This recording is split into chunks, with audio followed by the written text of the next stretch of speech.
Good morning, everybody. It's March 23rd here today. Yes, I am picking up the Harrow. This is not the one that Lee and I brought back. It is a different Harrow. I'll give you more information on that here in a bit. First, we just want to talk about the truck. I did get a new truck. To be honest, I ordered this truck probably about a year and a half ago or so now. And finally, this was a full custom order. I'm going to zoom out just a little bit there. I'm actually in Cairnport right now. It's right along the Trans-Canada Highway, hence all the traffic.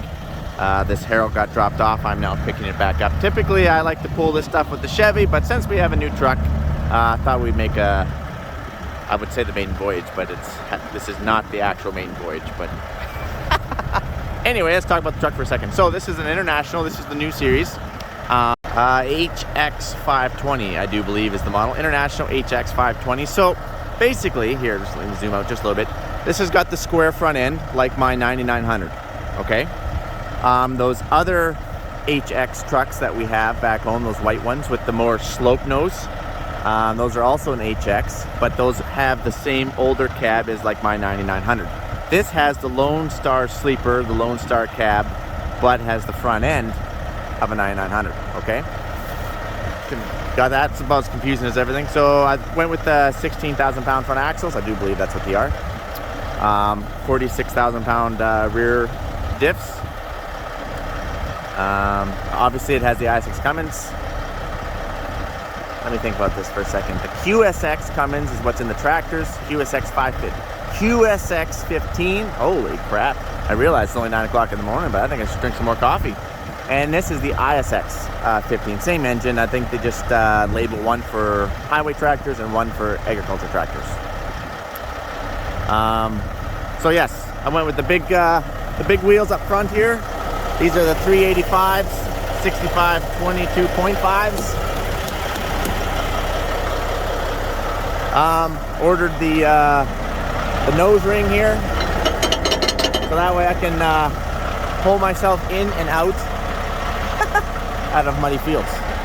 There, I actually just shut the truck off there so you can actually hear myself talking. I'm just gonna pop the hood here real quick. We're just at a truck stop. I needed to get out and walk around a little bit because I've been driving for a long time already. Oh, and then obviously went with the fender flares because the tire is a lot wider.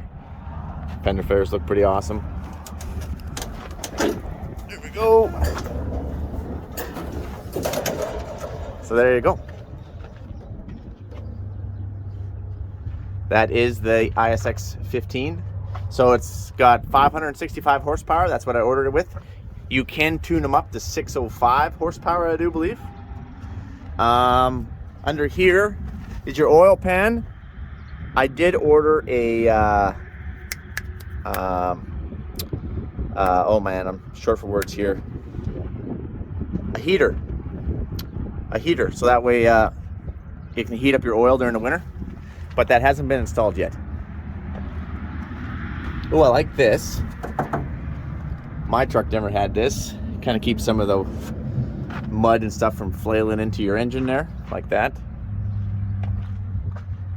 The torque on this thing, typically I do believe, I'm not a truck expert by any means, but 1950 is pretty standard torque. I ordered the 2050 torque. I think you can even get a 2150. Don't quote me on that. But they obviously got to beef up and make sure everything is beefed up because that's a lot of torque. And you got to remember, it's torque that's pulling you down the road, not your horsepower. Okay, you could have 800 horsepower. Look at those cars, for example. You can get 1,000 horsepower in a drag race type vehicle, but it can't pull crap, right? It's torque that pulls you up and down the road. Obviously, it's got the breathers out here. I do like that. I obviously forgot to order the lights on the mirrors. That's probably my bad. What else here? Full-size fuel tank. Still the traditional standard. You can't put the big nozzle in here coming off the farm, right? Because it always hits right here. I do not know why International isn't smart enough to figure out to put your cap back here, so that way you can, send me here. That way you can just come around here with your hose and fill right here.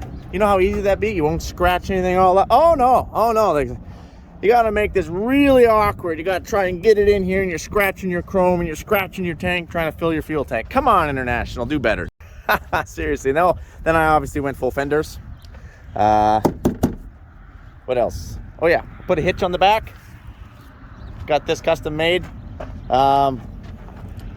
It almost sticks out a little too far when you're actually hooking into a trailer. It's like some trailers are tighter than others and it gets really close. This actually fell off. It broke off. This is your glad hands. These are just a cover, okay? This one broke off. So don't worry, they're on a valve. Valve's up there, I'll show you in a minute. I got a hitch to put on. I actually have to put the hitch on.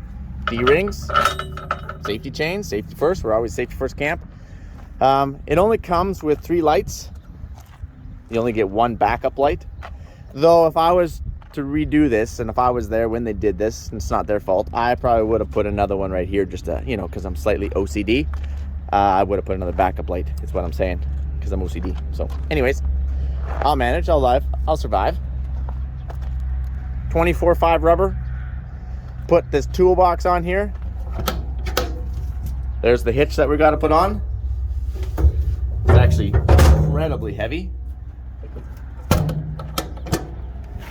No handle. There's no handle. What am I supposed to grab? There's no handle. So I just kind of wing it, I guess. Here's the valves for your air lines at the back of your hitch. LED lights. Oh, this one's a little sleepy here. Gonna have to tighten that up, I guess. And then these are also LED lights. And then we put these on. Also LED lights. You can change the format. You can change the pattern on them, kind of like on my truck. What else?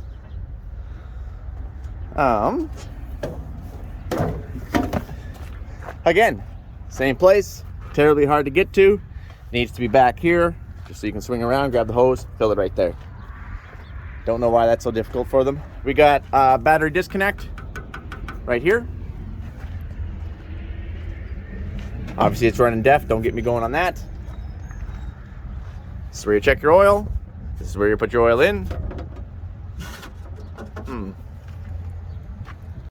We have fog lights. Don't know if they're LED. Nothing else is on the front of this thing, so why should that? Oh yeah, we put a Tabasco on. I can smell antifreeze, so something's got to be leaking somewhere. I have a nose like a bloodhound, and I can see that. So my guess is there's got to be a loose fitting in here somewhere. Have to address that at some point, I guess. So yeah, also went with the visor. That's about it, I think. That's about it for the outside. Sorry that it's dirty. It has been used, obviously. It needs a good wash. There is salt on it. Needs a good wash. All right, let's take a peek on the inside. Closing the hood. I had one of those pop off on me. You know you're on rough roads when one of these things pop off.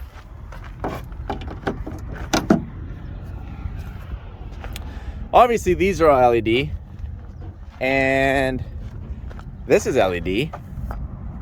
Just yellow smellos. They put yellow smellos in. Okay, so I know my floor mats are a little dirty. This thing's, yeah, that's just the nature of it when you're using them. This does come with the upgraded diamond seats.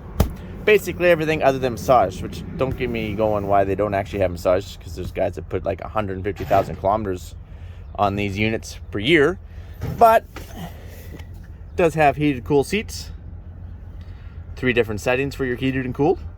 Tons of different lumbar supports. The seats are very comfortable. Oh, so you'll notice that there is no stick shift. Mike, did you just freaking get an automatic? I did. I did get an automatic. My other truck is a manual. Everyone loves driving a manual, okay? Gives you actually something that you can do. But when you have people working on your farm, not everybody can drive a manual. Everyone says they can drive, and they may have a Class 1 license, but that does not mean that they can drive. So we've learned the hard way through lots of people cycling through our farm over the course of many years that automatics will make the truck last a whole heck of a lot longer, okay? Okay, that's the reason why. So there's a little bit of dust on the dash, so don't mind that. But basically, this one does have your PDL. It's got the front, it's got your diff locks on it. It does have traction control, which is a pain in the butt. So your shifter, this is a telescoping, wherever you want to be type deal. It has all of 1,600 kilometers on it. So your shifter is actually over here. So you can see that. So you just, steering wheel is really cramping my style.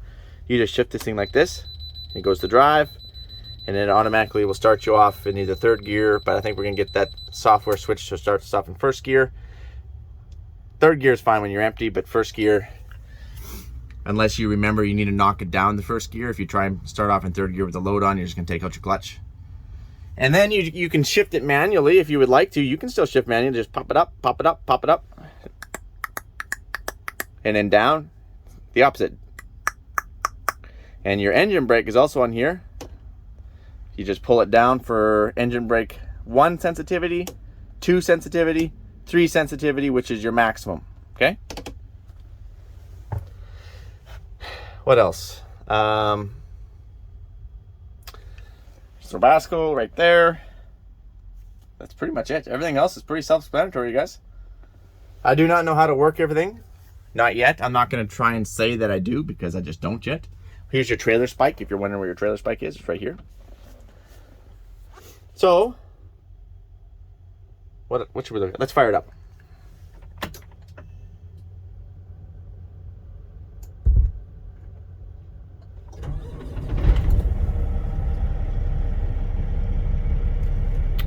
So on your dash, I actually have it for the speedometer, but you can change that. You can put on there whatever you want, different temperatures for your rear ends, whatever it might be. You got your fuel gauge up in the top right, and then you got your tanks 1 and 2, which is your primary. Primary is always 1, secondary is always 2. That's your PSI, that's your air pressure. Water temperature is far left. And the rest is, oh, and your def down there in the far corner. Otherwise, pretty self-explanatory. Take a look at the sleeper. So obviously, these great big mats they're kind of handy, but I feel like I might want to actually zip tie these together or something, because this one kind of wants to come out like that, and that's kind of annoying. Probably want to put some carpet or something back here, but so it is the full-size sleeper. So you got tons of different. I've never actually been back here. I don't know how to open everything, not gonna lie. Just stuff, storage. You got your radio, you can do whatever you want to do back there. Down here, you got a fridge, that's kind of handy. It's an actual fridge, not a cooler, you guys. An actual fridge. I don't know if that's supposed to be like a little freezer in there, I doubt it. Don't know. Oops. So that's gonna be kind of handy. Obviously tons of storage. I did not put a CB radio in. Actually, it's down here, CB radio in. Although I do have the antennas that are on my mirrors there for a CB radio. I'm kind of torn. I don't know if I want to put a CB radio. Sure, it's awesome if you can talk to all the other truckers out there on the Trans-Canada Highway, but it does get kind of old. Everyone's chattering away, and I like to listen to tunes when I'm driving, and so I don't know if I'm gonna put one in yet.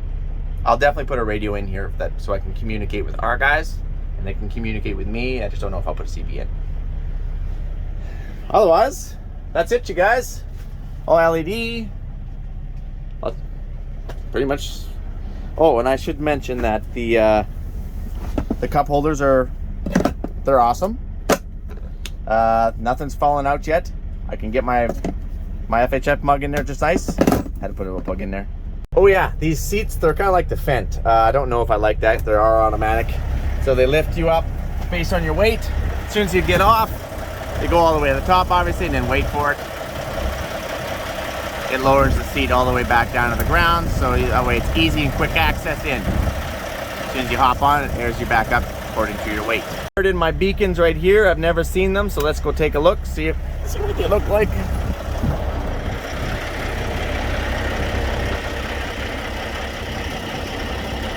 Well, they're working.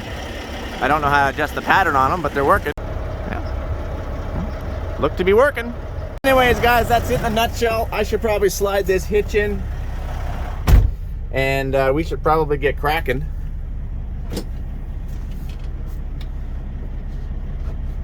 So you guys have yourself a good one, and we're gonna hook onto this harrow, and it's gonna pull so stinking easy. It's not even funny, and not even know what's back there.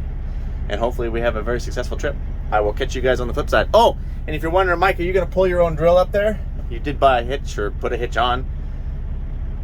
No, I doubt I will, because I am not nearly coordinated enough, and I'm already way so far behind. I'm almost caught up. You have to build a weight bracket that you can slide into your fifth wheel. I would not dare pull my drill with this truck without any weight. In fact, I don't even think I could get it going. I don't even think I could get it going. And that's not happening. I'm not going to get all that done till realistically midsummer. That's about my schedule right now. So, but anyways, for future tense. Okay, adios, you guys. Talk to you later.